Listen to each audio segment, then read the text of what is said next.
아침에 시작을 알리는 글로벌 주식 라이브 월스트리트 모닝 브리핑 6월 15일 목요일입니다. 여러분 안녕하세요. 여도은입니다. 자, 어저께 밤사이에 잠 못 주무신 분들 꽤 계시겠죠? 저희 이제 오후팀의 담당 PD 친구도 이제 미국 주식을 굉장히 또 열심히 하는 친구가 하나 있는데 새벽에 메시지가 오더라고요. 테슬라 화이팅이라고. 테슬라 주주인 것 같은데 밤사이 이제 뭐 금리의 부분에 있어서 영향을 관련한 기업들이 받을까봐 또 이게 약간 노심초사하면서 혹은 반대로 기대하면서 밤사이 시장을 쭉 지켜보셨던 분들 꽤 계실 것 같습니다. 자, 여러분들의 밤사이는 어떠셨는지 안녕하셨나요? 안녕하셨기를 바라도록 하고요. 우리 시청자분들과 함께 이제 오늘 밤사이 정말 출렁출렁이다가 결국에는 혼조세를 보였던 뉴욕 증시 마감 상황 잠시 후 정리해 드리도록 하겠습니다. 또 심층 인터뷰는 ISL 이지환 대표와 함께 오늘 나왔던 얘기를 비롯해서 지금 시점에서 또 어떠한 부분들을 확인해 봐야 하는지 이야기 나눠보겠고요. 월가의 소식, 월가에서도 오늘 여러 가지 이야기들을 전해졌겠죠. 미국 주식에 미치다 이항영 전문위원과 함께 하도록 하겠습니다. 자, 오늘 엔비디아는 무슨 일인가요? 비트코인은 왜 떨어진 거죠? 담당 PD 아니에요. 그 친구는 너무한 친구 아니고요. 자, 우리 시청자분들이 궁금해하시는 이미 다 뉴스로 보셨을 것 같아요. 저도 눈 뜨자마자 FOMC를 검색을 했거든요. FOMC 여러분들 결과 다 보셨죠? 3대 지수가 이 영향을 장중에 받는 그 흐름들이 차트상에서도 보이는데요. 2시에, 동결은 기정사실하고 2시에 점도표 내용이 공개되자 지수가 웅덩이가 하나 파졌습니다. 차트를 보면 웅덩이가 하나 파졌는데 다시금 반등을 좀 보였던 건 파월 의장이 이거를 이제 비둘기라고 볼 수는 없는데 뭔가 이제 점도표 상에서 추가적으로 금리 인상이 연내에 2차례 더 있을 수 있을 것이다를 생각한 시장이 어떡하지? 했지만 파월 의장이 아니, 우리는 지금 시장에서 생각하는 것만큼 뭔가 이제 우려를 만들기보다는 조금 진정시키는 친화적인 그런 발언들을 쏟아내면서 지수는 다시금 낙폭을 줄여냈습니다. 다우지수는 0.68% 아쉽지만 하락권에서 마감이 됐고요. S&P 500 지수는 강보합권 0.08% 소폭 올랐고 나스닥 지수도 0.39% 오르는 모습이 나타났습니다. 자, S&P 500 지수가 이렇게 보합이라고는 하지만 마감 종가 기준으로 지난 4월 이후도 최고치를 경신하는 모습들이 나타났습니다. 나스닥 같은 경우에도 작년 4월 이후 최고치를 종가 기준으로 경신을 했습니다. 이번 기준금리 5에서 5.25%로 동결을 유지를 했습니다. 지난해 3월부터 횟수를 보니까 10회 연속으로 계속해서 금리를 인상을 한 거였더라고요. 근데 처음으로 이제 금리 인상을 중단을 한 거고 시장이 예상했었던 또 기대했었던 상황과 같았습니다. 근데 시장은 이제 동결을 하지만 매파적 동결일 것이다라는 그런 새로운 키워드가 떠올랐었죠. 보니까 점도표상에는 역시나 매파적인 그런 의견들이 많았습니다. 올해 말 기준금리가 5.6%에 달할 것으로 이제 중간값이거든요. 예상을 했습니다. 금리 전망치 점도표 찍었던 그 18명의 위원들 중에서 절반이 5.5에서 5.75%로 점도표를 찍었고요. 약 2명 정도는 이것보다 더 높은 6에서 6.25%까지로 점도표를 찍기도 했습니다. 그러니까 중간값 정도로 보면은 한 2번 정도 연내 추가적인 기준금리가 인상될 것으로 예상을 하고 있고요. 또 인하에 대한 기대감, 연말 한 12월쯤에는 한 차례 정도는 인하하겠지라는 기대감이 쏙 사라졌습니다. 아쉽죠? 요 인하의 기대감은 사라졌지만 어찌됐든 시장은 반등을 했다. 그 이유는 제롬 파월 연준 의장이 지금 상황 속에서 7월 회의와 관련해서는 아무것도 결정된 것이 없다라고 얘기하며 금리 결정은 지표에 따라서 이루어질 것이다라는 점을 이야기를 했습니다. 또 최근 들어 인플레이션이 빠르게 하락할 조짐을 보이고 있어 이 파월 의장의 발언이 조금은 긴축에 대한 부담감을 덜어줬다라고 평가를 하고 있습니다. 근데 보면은 사실 뭐 크게 달라진 발언의 수위가 아닌데도 시장에서는 추가 긴축에 대한 부담을 덜어줬다로 평가를 하고 있는데 이게 또 오늘 밤 사이에는 어떠한 분석으로 시장을 좌지우지하게 될지 조금 더 지켜보도록 하겠습니다. PPI가 발표가 됐습니다. PPI 내용 잠깐 좀 체크를 해야죠. 우리가 또 FOMC 내용도 중요하지만 PPI도 중요합니다. 계절 조정 기준으로 전월 대비 0.3% 하락하면서 시장 예상치였던 0.1% 하락보다 좀 더 많이 떨어졌습니다. 4월에 0.2% 상승해서 하락으로 돌아선 건데요. 5월 PPI 같은 경우에는 작년 같은 기간 대비해서는 1.1% 오르는데 그쳤고요. 전달에 2.3% 상승보다는 낮아졌습니다. 5월 수치를 보면은 재작년이 아니죠. 3년 전 2020년 12월 이후 가장 낮은 상승세를 보였습니다. 연준의 통화 정책에 또 영향을 받은 국제금리 움직임도 체크해 봐야겠죠. 2년물 국제금리는 오름세를 보였지만 30년물과 10년물 같은 경우에는 오히려 하락세를 보였습니다. 연준의 추가 긴축을 좀 가격에 반영했었던 단기물 금리와는 달리 장기물 금리 같은 경우에는 연준의 추가 긴축으로 경기 침체에 직면할 가능성을 이야기를 하는데 어제 이제 발표됐었던 여러 가지 소식들 가운데 경기에 대한 전망을 보면은 경기는 오히려 좀 긍정적으로 바라보는 모습이었고요. 이 물가 같은 경우에는 이제 근원 PC를 기준으로 해서는 상향 조정을 하면서 여전히 좀 끈적끈적하게 서비스 물가를 비롯해서 근원 PC가 쉽게 꺾이지 않을 것이다 쪽으로 보고 있습니다. 전체적인 내용들 아마도 우리 또 이항영 위원님께서 쭉 정리해 주실 거기 때문에 저는 이 정도로 간단하게 전달 드리도록 하겠고요. 맵을 보면서 어젯밤 사이에 이제 종목별 움직임을 보겠습니다. 에너지, 헬스케어, 자재 관련된 종목, 금융, 산업 관련된 종목은 좀 빨간불이 많이 들어왔고요. 반면 기술주, 또 필수 소비재 쪽, 부동산 섹터, 통신 관련한 종목들은 올라가는 모습을 보였습니다. 어제 장 마감 후에 이 종목 왜 이렇게 많이 빠지죠 했었던 유나이티드 헬스그룹이 장중 6%대 하락을 보였는데요. 2분기에 비긴급 수술이 증가하고 있다라고 밝히면서 주가는 6% 이상 하락했습니다. 이는 보험사의 비용이 더 증가하고 있음을 시사했기 때문에 주가의 하락에 영향을 미쳤고요. 종목 보면은 그 옆에 CVSS도 7%대 하락했습니다. 종목이 이쪽이 좀 많이 하락을 했네요. 그리고 파이자의 주가도 2% 하락, 에브위, 머크 등의 종목들도 1% 하락한 데 반해서 존슨앤존슨과 일라일릴리의 주가는 소폭 강세를 보였습니다. 빅테크 종목들 마이크로소프트 0.9% 상승, 애플도 0.35% 올랐고요. 메타의 주가도 0.75% 강세를 보였습니다. 반면 구글과 아마존은 약보합권 정도에서 소폭 쉬어갔고요. 그동안 13거래일째 상승을 이어갔었던 테슬라가 어제 밤 사이에는 살짝 쉬어갔습니다. 0.74% 소폭 내린 256달러 선 마감이 됐고요. GM과 포드도 약간 엇갈렸는데 GM은 0.7% 하락, 포드는 0.49% 소폭 상승을 했습니다. 테슬라 같은 경우에는 GM과 포드가 슈퍼차저를 함께 이제 공유하는 그 내용들이 시장에 전달이 되면서 전체적인 기대감을 펼치고 있는 상황에서 또 다른 기업 또 지금 검토를 하고 있다라는 소식들이 전해지고 있습니다. 자, 그리고 필라델피아 반도체 지수가 1.5% 넘게 올랐습니다. 종목별로 약간 퀄컴은 좀 쉬어갔지만 엔비디아의 주가가 4.8%, 와, 대단하죠. 넘게 올랐고요. 브로드컴의 주가도 4% 이상 오르고 인텔도 4.92% 상승. 인텔이 최근에 좀 많이 오르네요.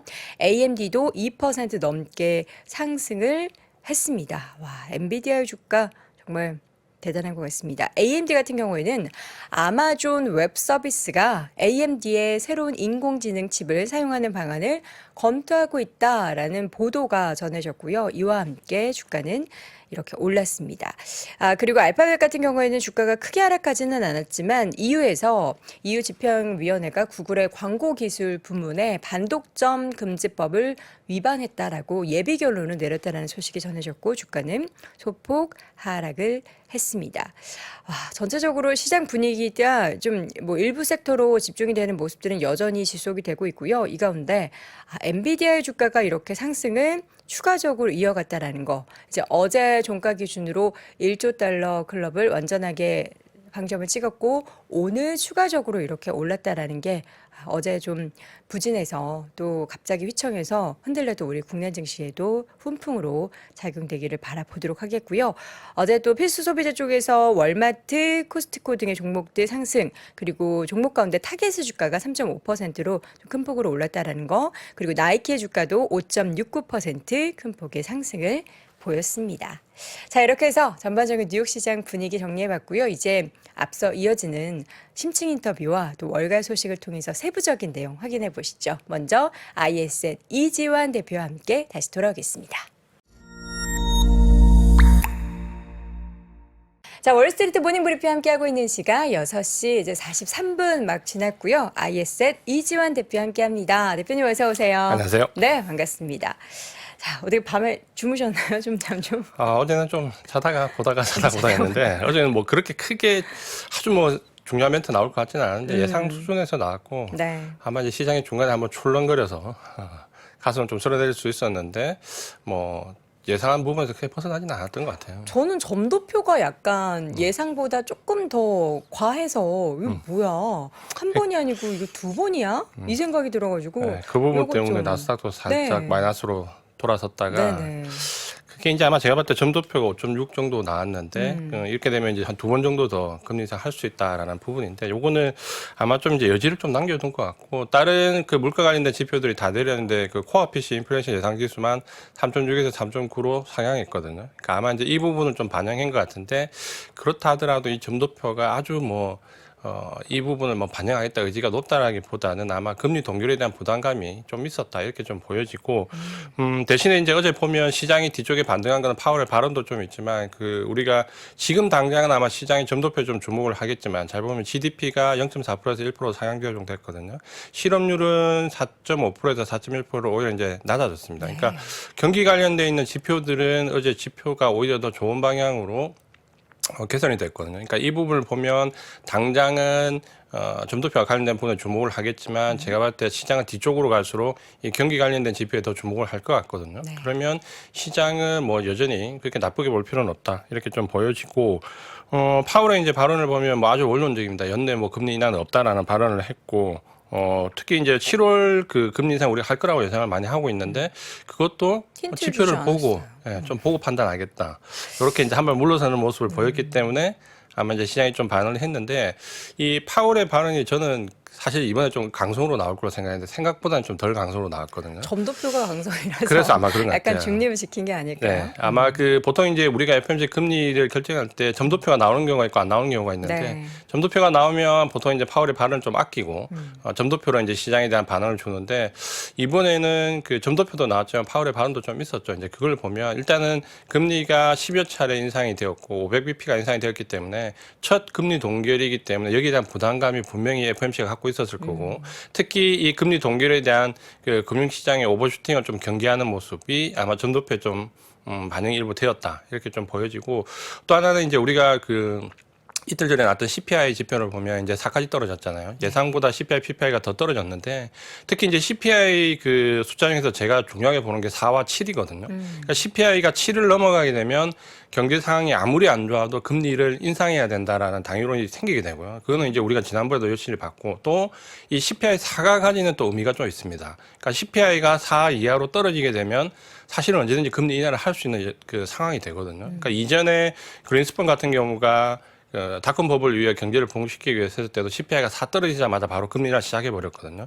그래서 CPI 4가 4 이하로 떨어지면 금리를 인하할 수 있다라는 여건이 좀 생기기 때문에 아마 이런 부분에 대한 경계 심리도 파월이 조금 막고자 하는 생각도 어느 정도 있었을 것 같은데 결국은 파월의 발언은 원론적으로 지표를 이제 앞으로 보고 가겠다. 스탑 앤 홀드로 가겠다는 거고 그렇게 간다면 사실 전도표대로 금리를 2번 이상 일상할 가능성이 저는 그렇게 높지 않다라고 봅니다. 그거는 우리가 이제 캐나다나 호주 같은 경우에 CPI가 중간에 그 반등을 했기 때문에 다시 스탑에서 그 금리를 인상했거든요. 근데 지금 현재 미국의 기조를 보면 CPI가 그렇게 반등을 하기가 그렇게 쉽지 않을 것 같습니다.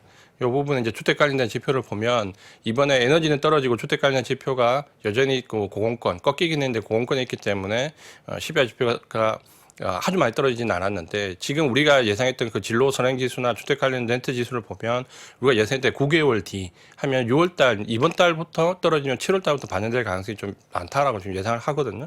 그러면 이번에 봤을 때 주택 관련돼 있는 렌트비나 이런 게 많이 떨어지지는 않았지만 고점에서 꺾인 건 확인을 했거든요. 그러면 그 지표가 예상한 정도 맞다라고 보면 아마 그 물가 관련된 지표가 그렇게 우려할 만큼 앞으로 증시에 영향을 많이 줄 것 같지는 않다 이렇게 좀 보여집니다. 네.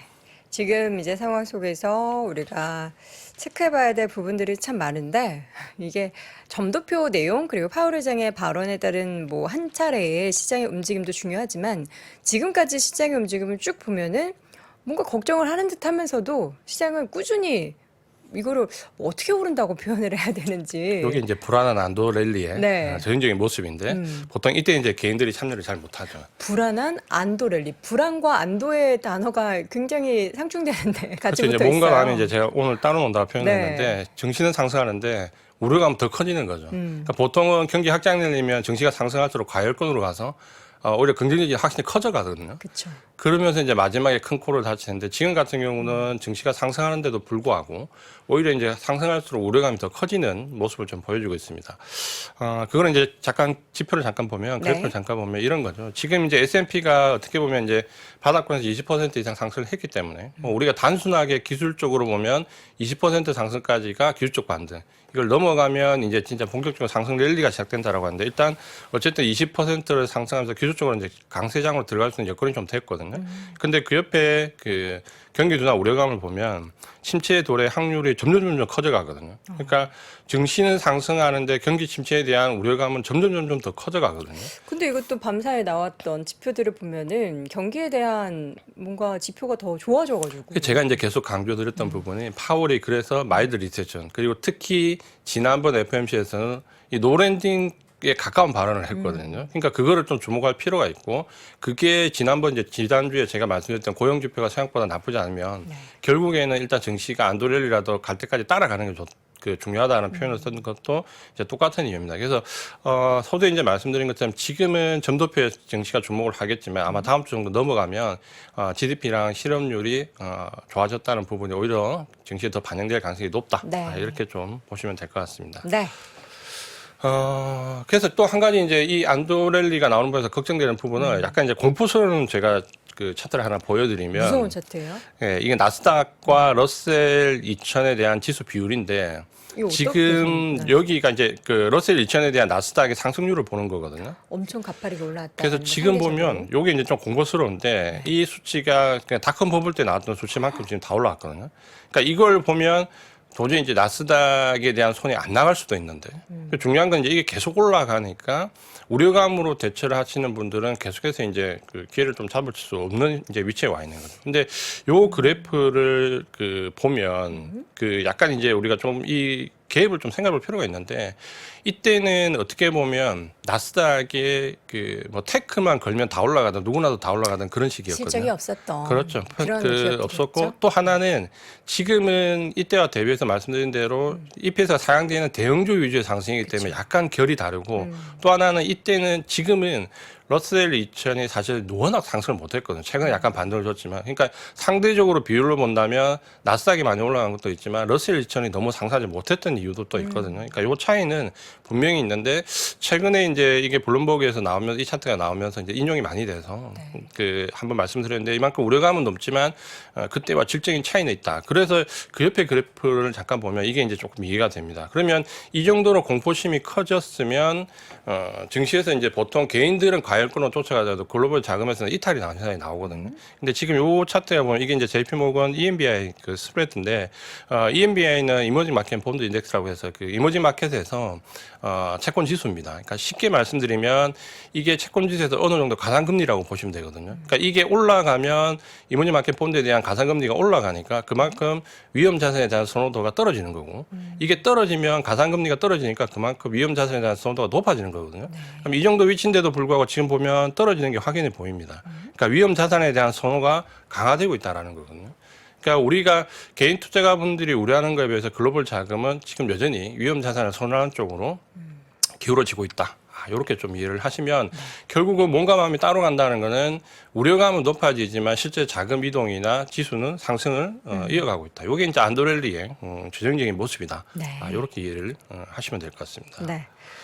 불안할수록 매수 범위는 좁혀진다. 이게 무슨 뜻이죠? 그러니까 이제 이렇게 보면 그 안도렐리에서 그렇다면 우리 개인 투자자분들이 걱정할 때 올라가는 쪽과 기다리는 쪽에서 어느 걸 선택을 해야 되냐 보면 안도렐리는 기다리는 쪽에 기회는 별로 없습니다. 그러니까 어떤 분이 지금 채팅창에 그런 걸 올려주셨어요. 나는 이번에 그냥 물릴 생각하고 주식 계속 산다. 이런 각오를 밝혀주신 분도 계시거든요. 그러면은 기다리지 않고 사는 게 오히려 좋은 전략이겠네요. 그러니까 이제 요거를 이해를 할 때 어떻게 네. 하냐면 결국은 가는 말이 계속 간다라고 이해를 하시면 됩니다. 그러니까 올라타야 된다. 기다리는 섹터에서 예를 들어서 경기 관련된 섹터에서 기다려도 기회가 안 올 가능성이 있고 예를 들면 IT 섹터에서 불안하더라도 물론 전체 그 비중을 다 들고 올라가기 힘들겠지만 그 섹터에서만 사고 팔고를 반복하는 게 훨씬 더 좋다라는 그 관점이고 요거를 우리가 이제 수치로 확인해 보면 제가 계속해서 동일한 내용의 다른 차트를 매주 가지고 나오는데 오늘은 경기 서프라이즈 지수입니다. 그러니까 이전에 봤던 것과 내용은 동일합니다. 근데 이 경기 서프라이즈 지수 같은 경우는 시티은행에서 실제 이제 경기 관련 지표가 나온 것과 발표된 예측된 내용과 어느 정도 부합하는지를 보는 건데 이걸 잘 보시면 미국과 중국, 유럽의 시장을 놓고 보면 중국 같은 경우는 그 1월 달에 글로벌 자금이 몰릴 때 급격하게 이게 올라갔다 지금 보면 완전히 꺾여 내려오거든요. 네. 그러니까 이제 경기 서프라이즈 지수가 이제 꺾였다라고 봐야 되고 유럽도 우리가 1분기에 그 팬데믹 이전의 고점을 갱신하면서 상당히 주가가 강세로 갔거든요. 근데 유럽도 지금은 보면 1분기 1월달 이후에 지금 올라왔다가 지금 다시 이제 많이 꺾여 내려갔거든요. 근데 반면에 이제 미국을 보면 별로 좋지 않았다가 꺾여 내려갔다가 최근에 보면 유일한 이제 반등을 주고 있거든요. 그러니까 경기 서프라이즈 지수가 이렇게 반등이 나온다라는 거는 우리가 1분기 1월달에 예상했던 미국 경기가 상당히 좋지 않을 거라는 부분이 어느 정도 희석되는 거죠. 그러니까 오히려 이제 생각보다 낫배드에 반응해서 지금은 생각보다 조금 더 괜찮은데 수준은 조금 더 넘어서는 수준으로 반등이 이제 나오는 거죠. 그러니까 이런 경기 서프라이즈 지수 반등이 나오는 게 고용 지표를 바탕으로 해서 서비스업을 바탕으로 해서 여러 가지 해석이 가능하지만 결국은 최근에 어떻게 보면 파월이 그 FOMC 금리 인상하고 난 뒤에 발언이 약간 그 심리적으로 좀 보면 자신감에 차 있는 듯한 예전보다 모습을 좀 보이거든요. 그러니까 그런 부분들이 이런 게 배경이 좀 되고 있다. 네. 이렇게 좀 보시면 될 것 같습니다. 네. 그래서 이렇게 지역별로 보면 그렇다면 미국과 이렇게 반등 나는 게 미국과 이머징 마켓, 특히 이머징 마켓에서 대만이나 한국 등이거든요. 그러니까 일본은 좀 그 주가가 지금 공황이니까 예외로 좀 보고요.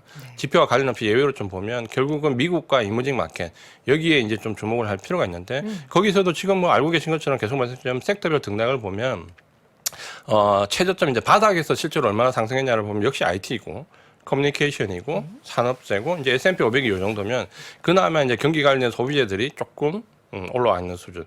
결국 계속해서 이 수치가 어떻게 보면 1월달 이후로 바뀌지 않거든요. 그쵸. 그러니까 이게 꺾일 거야라고 생각하고 오셨던 분들은 계속해서 지금 이 수치가 더 크게 벌어지거든요. 그러니까 제가 1월달부터 계속 강조드렸던 그냥 IT 쪽에 그 하방 배팅을 해서는 안 되고 그냥 가는 쪽에 계속 가야 된다고 말씀드렸던 부분이 더 가속화되는 거죠. 딱 반대네요. 작년에는 에너지, 헬스케어 뭐 이런 유틸리티. 쪽이 올랐다면 지금은 이제 반대로 만약 작년에 이걸 봤으면은 작년에는 저 IT 그렇죠. 커뮤니케이션이 완전 반대에 있었을 그렇죠. 거잖아요. 네. 그래서 요게 그래서 저는 기다리고 싶은 그런 심리도 조금 생기는데, 네, 그러면 안 된다. 그렇죠. 이게 안 지금 되죠. 시점에서는. 그게 이제 경기 확장 랠리에서는 순환매가 가능한데 안도 랠리에서는 올라가는 애들만 번갈아서 계속 올라가거든요. 네네. 그래서 아마 개인 투자자분들이 가장 힘든 그 시기가 됩니다. 그러니까 요렇게 계속 봐왔던 부분이 그러면 최근에 이제 IT 반도체가 고점이 어느 정도 달하지 않을까라고 예상을 하면 그 옆에 그래프를 보면 이제 이게 더 깨지는 거죠.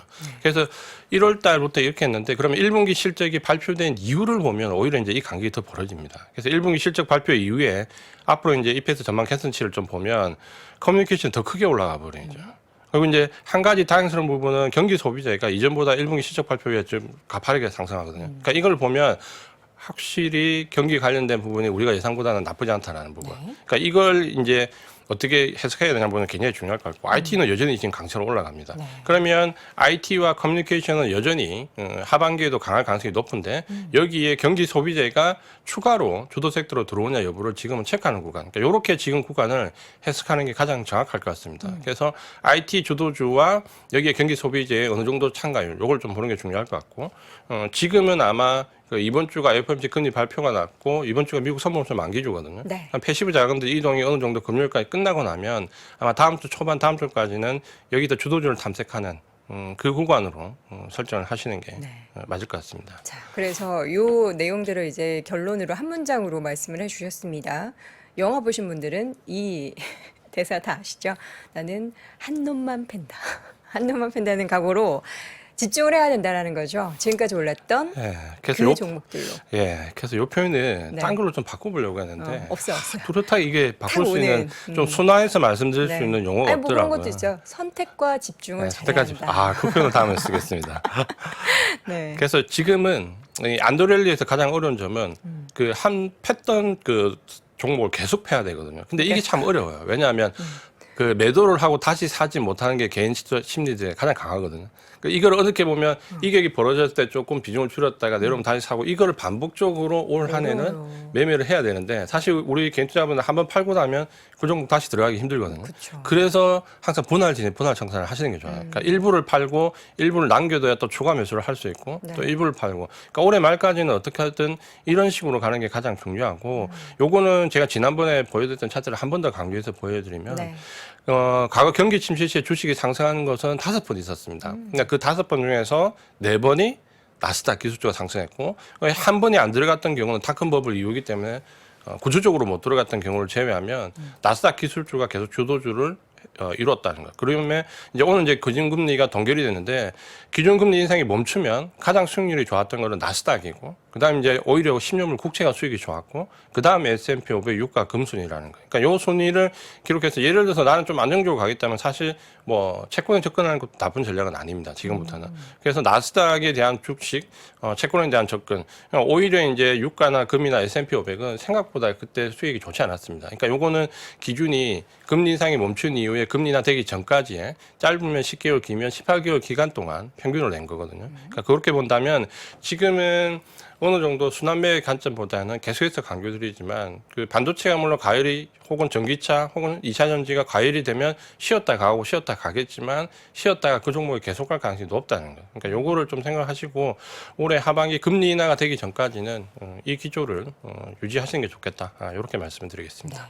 저희가 요 전 차트 하나 보여드리면서 다행히도 이제 실적 같은 경우에도 그렇고 주가도 경기 소비재가 실적 발표 이후에 EPS 상향과 함께 주가가 조금 반등을 했다라는 소식 전해드렸잖아요. 그러니까 저는 심리를 알 것 같아요. 우리 리훈님인가? 예, 제가 아이디가 지나가서 잘 안 보였는데 경기 소비재가 어떤 기업군들인가요? 라는 질문을 하셨어요. 그의 질문에 이게 사실 드릴 말씀이 있는데 오늘 시간이 있어서 네네, 좀 다행이네요. 시간입니다. 그 경기 소비재가 왜 우리 그 주식 투자하시는 분들 체감을 잘 못하냐면 사실 미국 같은 경우는 경기 소비재 하면 경기에 민감한 종목들 예를 들면 지금 카니발 같은 크루즈 종목이나 그 카지노 관련된 있는 종목이나 굉장히 주가 많이 뛰었어요. 특히 카니발 같은 경우는 바닥권에서 하면 지금 한 250%대였거든요. 그러니까 주가 굉장히 많이 뛰는데 이 경기 소비에 대해서 우리나라 그 투자자들이 체감을 못하는 가장 큰 이유가 우리는 경기 소비재들이 속칭 얘기하면 죽을 쓰고 있거든요. 그러니까 왜냐하면 우리는 여행이나 항공이나 면세나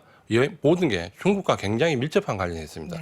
결국 우리는 경기 소비재들 중에서 가장 핵심적인 종목들이 중국 소비재로 많이 분류가 되거든요. 그러니까 최근에 미중 갈등, 한중 갈등 때에서 이쪽 섹터가 워낙 좋지 않기 때문에 우리는 이제 이걸 체감을 못하는 거죠. 그러니까 미국은 경기 소비재라고 이게 표현되는 아주 민감한 그 경기와 관련되어 있는 뭐 여행이라든지 카지노라든지 이런 소비와 관련된 쪽이 크고, 또 하나는 경기 확장과 관련된 쪽에서 미국은 건설이나 철강이나 건설 기계 같은 섹터들도 상당히 흐름이 좋습니다. 근데 우리는 오히려 이제 철강 같은 경우도 중국과 관련돼서 리오프닝 기대감이 올랐다가 굉장히 꺾여버렸고, 여기서 유일하게 우리나라에서 경기와 관련돼서 지금 섹터가 좋은 거는 건설 기계 쪽이거든요. 그러니까 이걸 제외하고는 너무나 중국과 얽혀 있는 그 경기 관련된 부분들이 많다 보니까 체감을 못하는 거다. 이렇게 좀 보면 실제로 우리가 미국은 경기 소비로 본다면 소비와 관련 밀접한 부분이 있는 뭐 여행이라든지 뭐 카지노라든지 뭐 항공이라든지 그리고 경기 확장 관련되어 있는 뭐 건설, 철강, 기계, 미국은 다 흐름이 좋습니다. 그렇죠. 이쪽이. 네, 그렇게 보시면 될 것 같습니다. 경기와 관련한 기업들 이제 우리나라와는 좀 결을 달리하는 미국의 섹터 움직임 보면서 우리는 이제 시각을 내가 지금 경험하고 있는 사회 속에서 찾는데 미국의 또 경기 소비자는 다른 결로 움직이고 있다라는 것을 생각해 보시면 좋을 것 같고요. 그래서 이제 저의 이야기는 IT 커뮤니케이션 요거는 주가가 너무 많이 올랐으니까 경기 소비재 이쪽으로 가볼까? 근데 또 열어보면은 그 종목들도 하나 있잖아요. 경기 소비재의 가장 최정점에 있는 네. 거. 자동차잖아요. 엄청 올라왔죠. 네. 근데 자동차가 지금 엄청 많이 올라왔다가 조정을 최근에 좀 꽤 받았거든요. 네. 그러니까 그 새로운 종목을 찾기보다는 실제 EPS가 개선되는 종목인데 그 종목이 쉬어갈 때를 노리라는 거죠. 그럼 최근에 보면 자동차가 굉장히 고점권을 갔다는 생각인데 조금 최근에 조정을 한 2주 정도 받았거든요. 네. 그러면 이럴 때 접근을 좀 해볼 수 있다라는 관점으로 가는 게, 지금은 새로운 저점에 있는 종목을 찾기보다는 EPS가 상향되는 종목들 중에서 쉬어가는 종목을 찾는 게 맞다라고 보면, 우리나라에서는 지금 경기 소비재 중에서 가장 정점에 있는 게 보통 우리가 자동차와 가전 치거든요. 그럼 그렇게 본다면 지금 LG전자나 자동차 관련된 종목들을 좀 보시는 것도 나쁘지 않을 것 같습니다. 미국은요? 미국도 역시 마찬가지인데, 미국도 지금 보시면 테슬라 고공행진하는 여러 가지 이유가 있지만 사실 뭐 GM이나 포드도 주가 조정을 많이 받았다가 최근에 이제 상당히 반등을 좀 주고 있거든요. 그런데 그것보다는 미국은 팬데믹 때 가장 최악으로 갔던 크루즈 같은 카니발이나 카지노, 이쪽 주가 탄력이 굉장히 좋습니다. 우리가 엔비디아 많이 올랐다라고 생각하는데 저점 대비로 올랐던 걸 보면 카니발 같은 경우는 지금 $6다 지금 $15를 넘어섰거든요. 그러니까 한 250% 정도 상승했기 때문에 네. 그것도 좀 유심히 볼 필요가 있다. 이렇게 말씀드리고 싶습니다. 네, 알겠습니다. 자, 이렇게 해서 앞으로의 우리가 시장 전략을 어떤 쪽을 바라보면서 짜야 할지를 확인해 봤는데요. 이제 한 문장으로 정리가 됩니다. 그동안 팼던 종목만 계속 더 패야 한다. 근데 이게 쉽지가 않겠지만 그러한 시장의 움직임이 지속될 가능성이 높다라는 부분 꼭 염두 두시기 바랍니다. 자, 오늘 이 시간 ISL 이지환 대표와 함께했습니다. 대표님 고맙습니다. 고맙습니다.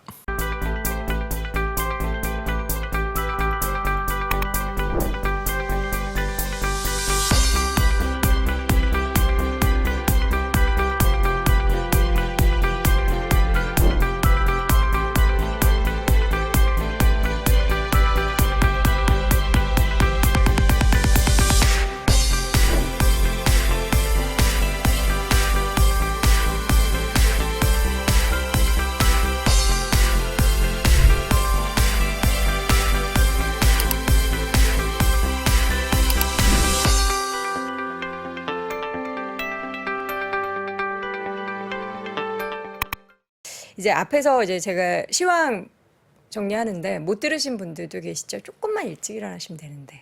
유나이티드 헬스그룹의 주가 하락 왜 나타났냐? 그동안 이제 많이 연기됐었던 의료 시술을 이제 집중적으로 받는 일들이 많아지고 있다. 그 말은 이제 보험회사에 돈이 많이 나갈 가능성에 대해서 이야기하면서 주가는 큰 폭으로 좀 하락을 했다라는 거 다시 한번 알려드립니다. 자, 이번에는 미국 주식에 미치다 이양영 전문위원 함께합니다. 위원님 어서 오세요. 네, 안녕하세요. 네, 반갑습니다. 자, 오늘 뭐 동결 아니면 두 차례 추가적인 인상, 파월 의장 뭐 어떤 걸 이게 가장 오늘 키포인트였다. 키포인트요? 진짜요? 네. 뭐라고 안 그러실 거예요? 네. 저는 애플의 사상 최고가를. 애플. 네. 아니 다들 엔비디아에 집중할 때 네. 애플의 사상 최고가를 좀 등한시하는 경향이 많아요. 그리고 마이크로소프트도 손만 뻗으면 최고가. 벌써요? 네, 한 7, 8달러? 네. 엔비디아는 뭐 뉴스거리가 안 되잖아요. 지금 워낙 잘 가고 있고. 네. 거기다가 오늘은 또 AMD까지 훅 올라가니까. 물론 어저께 떨어진 걸 회복은 다 못했지만 그쵸. 오늘 2.몇 % 올라갔습니다. 그건 그렇고요. 그래도 진행은 해야 되니까요. 네. 오늘 일단 동결이 나왔고요. 네, 두 차례 더 이제 하겠다. 강력한 점도표를 보여줬죠. 네. 테슬라가 마침내 멈춤한 거. 얘도 분명히 의미가 있겠죠. 14일 만. 조금 멈췄죠. 첫날은 멈춤이라고 두 번째라면 조정이라고 세 번째 보면 쉬어야 되나 이런 얘기 나오죠.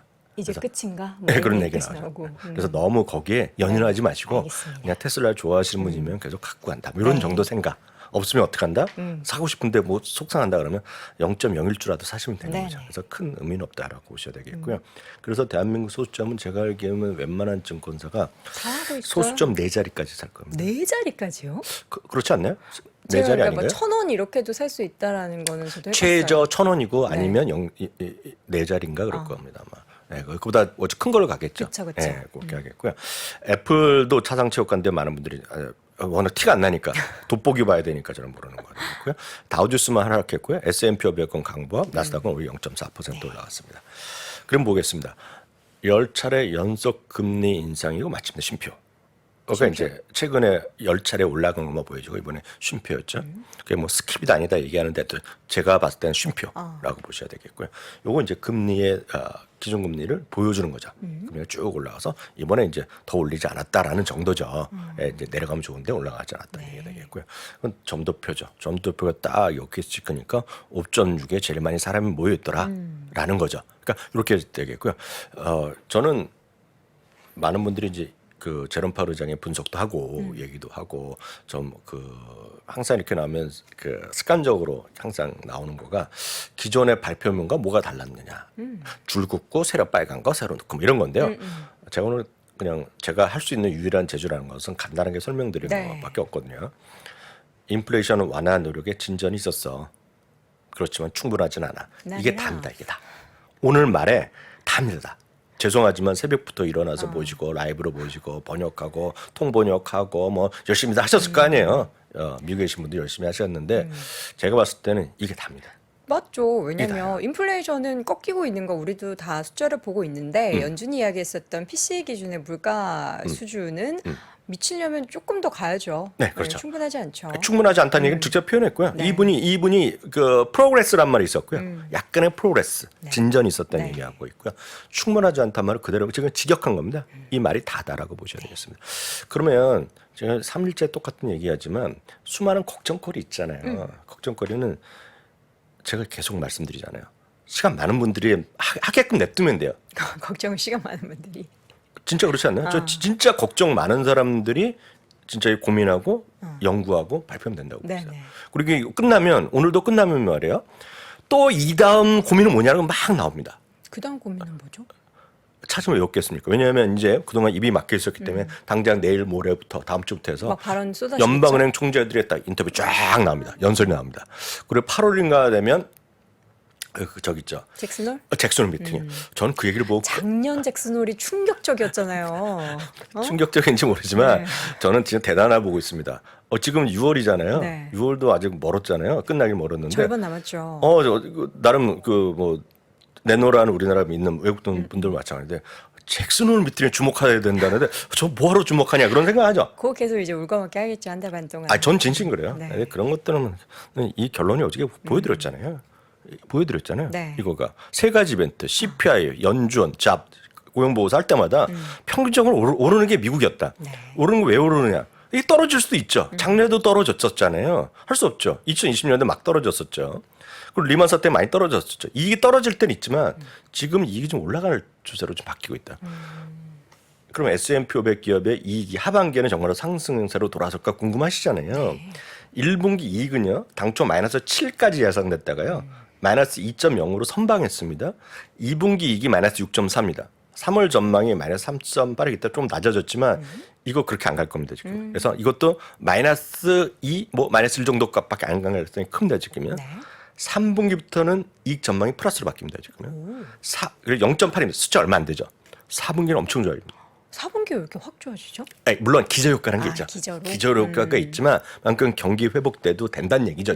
기대감이 있다는 겁니다. 어찌됐건 이게 제 얘기가 아니라 네. 미국의 개인의 얘기가 아니라 이게 바로 월가의 컨센서스다라고 보셔야 되죠. 그건 이제 그림이 나타난 게 이겁니다. 지금요. 이게 워낙 여기까지 갈 줄 알았잖아요. 여기까지. 이익은 마이너스 6, 7이었는데 이렇게 됐고요. 이건 지금 전망인데 이것도 요 정도 가지 않을까 보고 있고요. 3분기는 이 정도, 4분기는 이 정도. 네. 잘못하다가 4분기는 두 자리 수 회복할 수도 있어요. 그래서 나온 그림이 이거죠. 이게 한 달 정도부터 해서 이게 이익 전망이거든요. 올해 내년 이익 전망인데 이렇게 좀 떨어지죠. 아래가 올해고 위에가 네, 이게 내년인가요? 내년입니다. 그러니까 올해는 221달러, 내년에 247달러인데 바로 여기서 마이클 윌슨은 왜 지금 안 좋게 보느냐? 네. 마이클 윌슨은 이게 아니다. 마이클 윌슨은 이게 숫자가 아니다. 185, 190밖에 안 간다. 얘기하고 있고 탐리 같은 경우는 이게 뭐냐? 훅 올라갈 거다 지금이야. 그런 얘기를 하는 거죠. 누가 맞게 될까요? 누가 맞을지는 저희 함부로 얘기할 수 없으나 이거가 월가의 컨센서스다. 이게 컨센서스를 저희가 주목하면 되거든요. 네. 저희가 누구 하나 편들 이유는 없죠. 네. 탐리가 한국계라서 뭐 좋아할 필요도 없고 마이클 윌슨이 뭐 나쁘게 얘기한다고 우리가 뭐 싫어할 필요도 없거든요. 그렇죠. 두 쪽 다 이야기를 듣고 우리는 저희는 선택을 해야겠죠. 컨센서스로 보시면 되겠다라는 거죠. 네. 그래서 다시 말씀 너무 걱정하실 필요 없겠고요. 또 하나 이제 또 많은 분들이 그 지금이니까 지금 이제 미국 주주에 관심 있으면 이제 또 제롬 파월을 뭐 욕하잖아요. 저도 제롬 파월 그렇게 마음에 들지 않습니다. 저도요. 왜냐하면 그 양반은 말을 정확히 안 합니다. 좀 애매하게 해서 시장 예전에 버냉키 의장이나 제너럴 옐런 의장은 절대 그러지 않아요. 그러면 명확하게. 명확하게 얘기하거든요. 그래서 엄청 비판하고 그래서 예전에 트럼프 대통령도 잘려야 하는데 안 됐고 바이든 대통령도 하다 보니까 갑자기 연임시켜줬잖아요. 네. 그래서 많이 욕하고 비판하고 저 양반이 뭐 경제학 박사도 아니고 막 비판하는 사람 그쵸. 많이 있거든요. 근데 보세요. 깜짝 놀랄까 보여드릴까요? 뭔데요? 이거 보시겠습니다. 야, 뭐예요? 이게 지금 대박입니다, 이거. 이게 제가 늘 말씀드리지만 미국의 통계는 별의별 통계가 다 나옵니다, 지금요. 벤 버냉키 제니 옐런? 의장, 제너럴 의장 전 의장이죠. 제롬 파월 의장의 이게 있죠. 스테이트먼트가 발표되기 마이너스 1분 전부터 시장의 움직임이에요?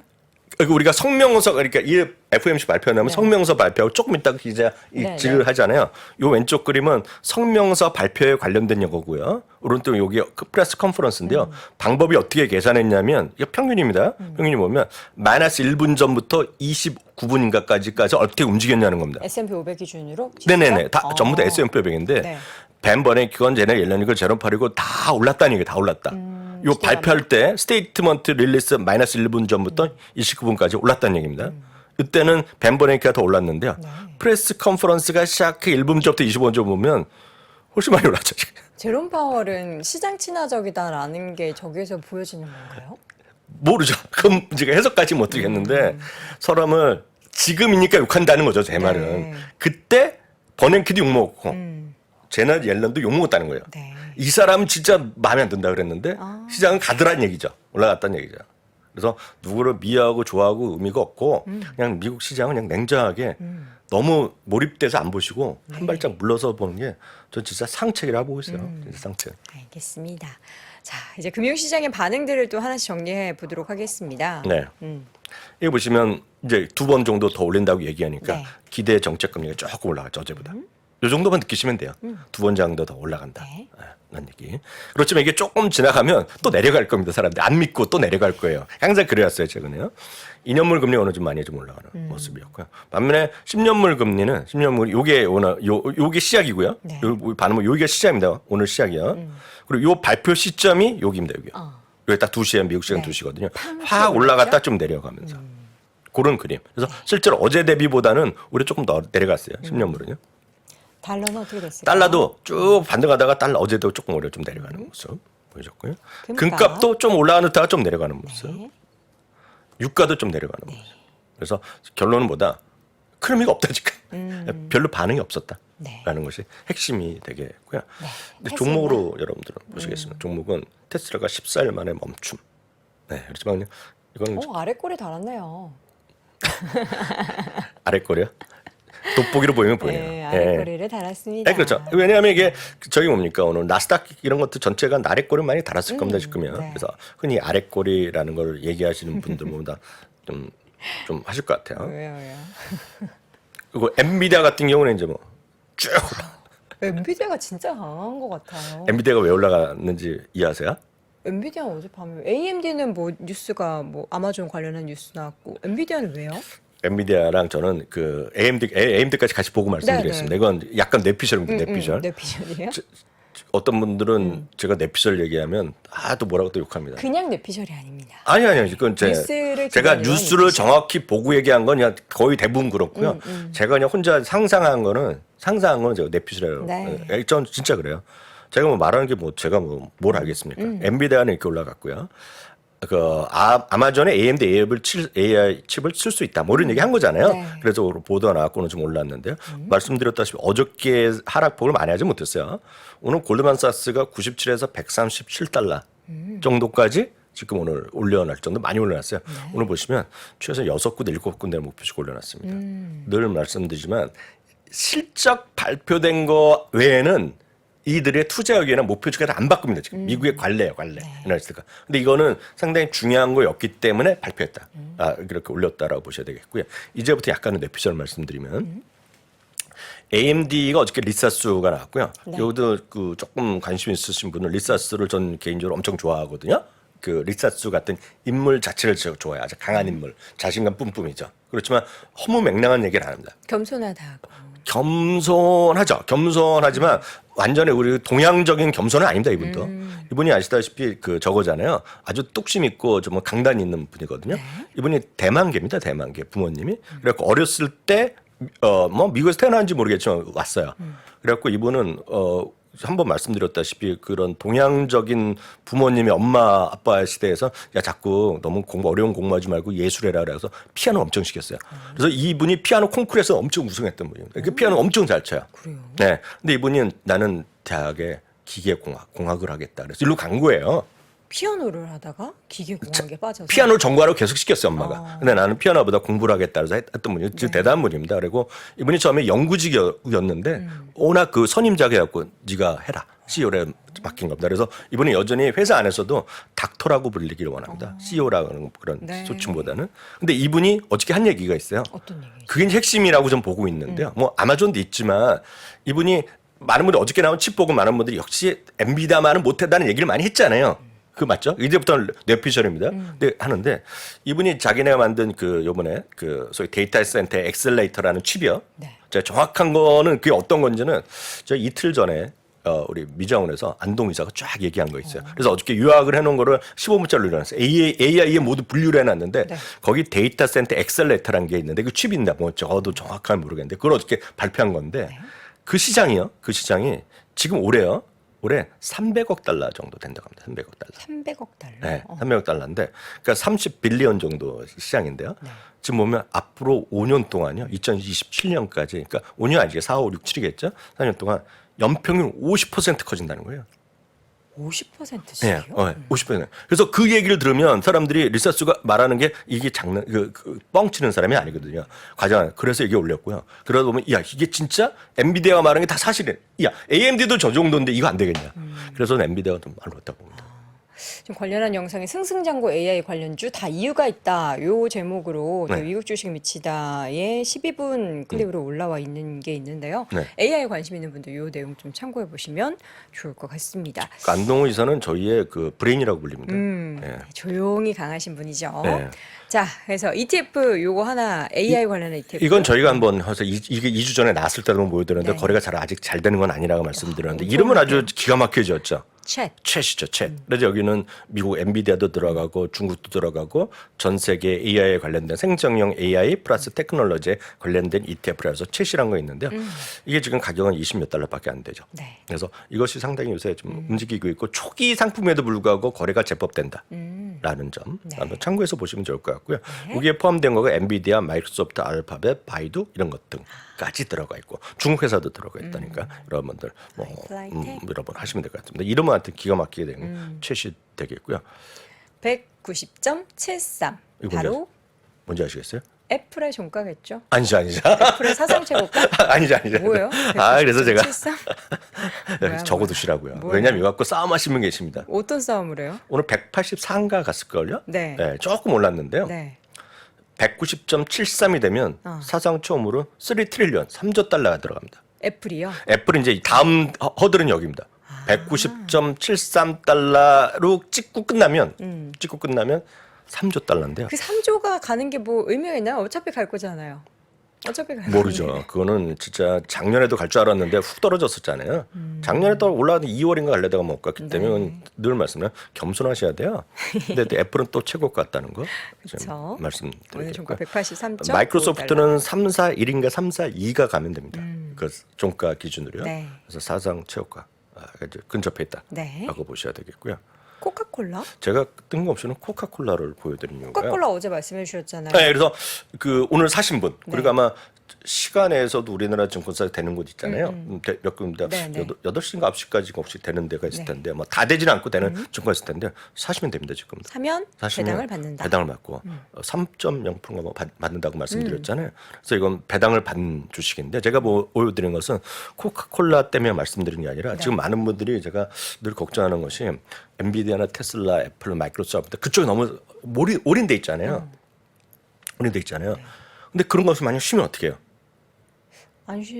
쉬죠. 쉬면 훅 들어오면 또 속상하고 유유하고 내가 그날 장우석이 그날 2학년을 만난 게 철천지 원수야 이런 얘기 나오는 거거든요. 아니 왜?